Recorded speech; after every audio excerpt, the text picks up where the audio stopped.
প্রিয় গাইস, আসসালামু আলাইকুম। আশা করি সবাই ভালো আছেন। তো আজকে আপনাদের সাথে কথা বলবো বৃষ্টির দিনে পেঁপে গাছে এমওপি সার ব্যবহার না করার কারণ নিয়ে। তো আমার সামনে যে গাছটি দেখতে পাচ্ছেন, এটি একটি পরিপূর্ণ সুস্থ গাছ। দেখেন কি পরিমাণে ফল গাছে। তো এই গাছে যে পরিমাণে ফল আসছে আপনারা যদি খেয়াল করেন দেখতে পারবেন, ফলগুলো কিন্তু মানে খুবই সুস্থ এবং কি সুন্দর একটি গাছ এবং প্রচুর পরিমাণে ফল এই গাছে রয়েছে। এই গাছটি বলা চলে সুস্থ একটি গাছ, সুস্থ সবল গাছ। আর গাছ যদি সুস্থ হয় সেক্ষেত্রে ফলটা সুস্থ আসে। তো এই ক্ষেত্রে এই যে এই পেঁপেগুলো ভেঙে দিতে হবে, এগুলো অনাকাঙ্ক্ষিত পেঁপে। এগুলো রাখলে দেখবেন আপনার ক্ষতির সম্ভাবনা বেশি, বা পেঁপেটা মেচুর হবে না আর কি। এটা ভেঙে দেবেন আপনারা, দুইটা করে রাখবেন। তেমন কথা হচ্ছে যে এমওপি সার অর্থাৎ পটাশ সার বৃষ্টির সময় কেন ব্যবহার করা যাবে না? কারণ পটাশ সারটা হচ্ছে পটাশিয়াম ক্লোরাইড অর্থাৎ লবণ জাতীয় সার।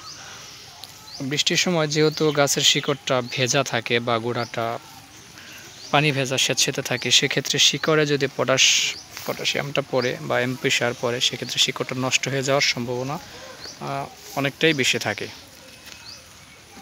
কারণ হচ্ছে বৃষ্টি হলে গাছের গোড়া নরম বা মাটিটা স্যাঁতসেঁতে থাকবে, আর পটাশটা দেওয়ার কারণে সেক্ষেত্রে ওই শিকড়ে পড়বে এবং শিকড়টা আস্তে আস্তে দেখবেন পচে যাবে, পরে গাছ লাল বর্ণ হয়ে মারা যাবে।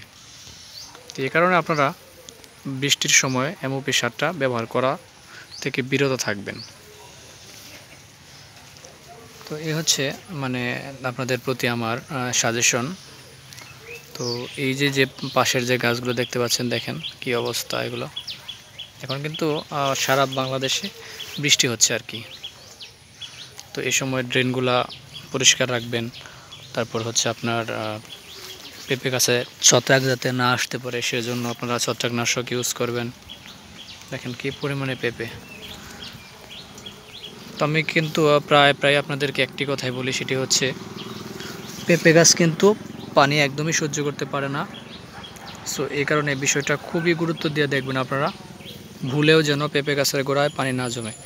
তো আমার সামনে যে গাছ দেখেন, এই গোড়াটা কত উঁচু, ড্রেন থেকে প্রায় 1 ফিট উচ্চতায় এই গাছটি রয়েছে আর কি, গাছের গোড়া। তো আপনারাও ঠিক এইভাবে গাছের গোড়াটা উঁচু করে দিবেন, তাহলে পানি জমবে না।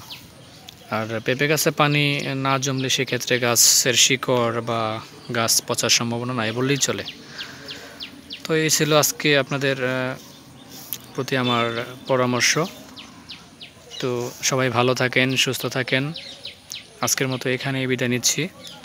পরবর্তীতে নতুন নতুন ভিডিও নিয়ে আপনাদের সাথে কথা বলবো। আল্লাহ হাফেজ।